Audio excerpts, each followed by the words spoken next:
बहुत मुद्दत पहले एक सल्तनत पर जालिम बादशाह हुकूमत करता था। वो अपनी सल्तनत के लोगों से हर वक्त अजीबोगरीब फरमाइशें करता रहता था। इस सल्तनत के लोग और खास तौर पर इसका एक वजीर इस बादशाह से बहुत तंग था। वजीर एक नेक दिल और अक्लमंद इंसान था, जिसकी वजह से सल्तनत के हालात काफी बेहतर थे। एक दिन बादशाह को अजीबोगरीब ख्वाहिश सूझी।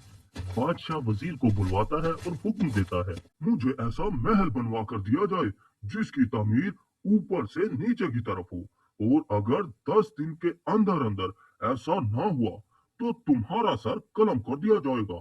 जाओ, तुम्हारे पास 10 दिन का वक्त है। मगर बादशाह सलामत, ऐसा करना कैसे मुमकिन है? हवा के अंदर कुछ खड़ा हो ही नहीं सकता, और इतनी ऊपर कैसे जाया जाएगा? मैं कुछ नहीं जानता। जाओ, तुम्हारे पास 10 दिन का वक्त है। वजीर परेशान होकर घर आ जाता है और सारा माजरा अपनी बीवी को सुनाता है। वजीर की बीवी भी ये सुनकर बहुत परेशान हो जाती है। कुछ देर बाद रात हो जाती है और दोनों मियाँ बीवी सो जाते हैं। अगली सुबह वजीर अपनी बीवी से कहता है, मैंने सोचा है कि मैं कोई दूसरी सल्तनत तलाश करके वहां के बादशाह से गुजारिश करूंगा कि वो मुझे अपना खादिम बना ले। अगर ऐसा हो गया तो हम ये सल्तनत छोड़कर दूसरी सल्तनत में चले जाएंगे। यहाँ के बादशाह ने तो हद ही कर दी है, लेकिन ऐसा करने में मुझे कुछ दिन का वक्त लगेगा। तुम मेरा इंतजार करना।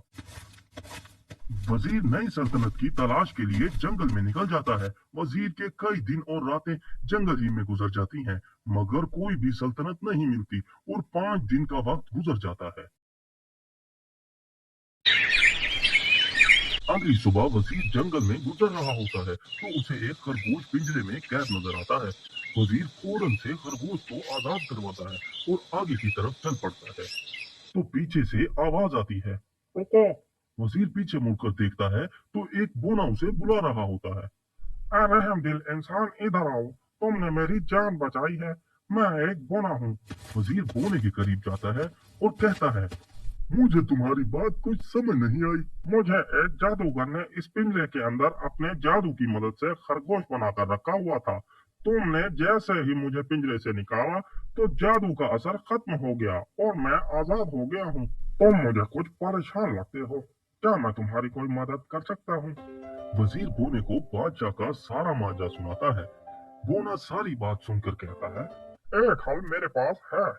बोना वजीर को एक डब्बा देता है और सारी बात समझाकर गायब हो जाता है। वजीर वो डब्बा लेकर सीधा महल पहुंच जाता है और महल जाकर बादशाह से कहता है, हुजूर, ये चिट्ठी पढ़िए। आज तक जितने भी महल तामीर हुए हैं, इनकी पहली ईंट बादशाह सलामती रखते हैं। लिहाजा आप हमारे साथ चलिए और बुनियाद की पहली ईंट रखिए ताकि काम शुरू किया जा सके। मगर हम ऊपर कैसे जाएंगे? हुजूर, वो इंतजाम मैंने किया हुआ है। आप बस चलिए। वजीर बादशाह को उड़ने वाले कालीन पर बिठाकर जमीन से बहुत ऊपर ले जाता है और साथ में ईंटें और सीमेंट भी ले जाता है। हुजूर, बुनियाद की पहली ईंट लगाइए। अरे, हवा में ईंट कैसे खड़ी होगी? ये तो नीचे गिर जाएगी। हुजूर, आप ईंट लगाएं तो सही। आपने ही तो कहा है कि ऊपर से नीचे की तरफ महल बनाना है, तो आप शुरू कीजिए, बाकी हमारा काम है। बादशाह 2 से 3 ईंटें लगाने की कोशिश करता है, मगर वो नाकाम होता है। ईंटें नीचे गिर जाती हैं। बादशाह समझ जाता है कि ऐसा करना मुमकिन नहीं कि ऊपर से नीचे की तरफ महल तामीर करवाया जाए। हमारा हुक्म है कि महल को नीचे से ऊपर की तरफ बनवाया जाए।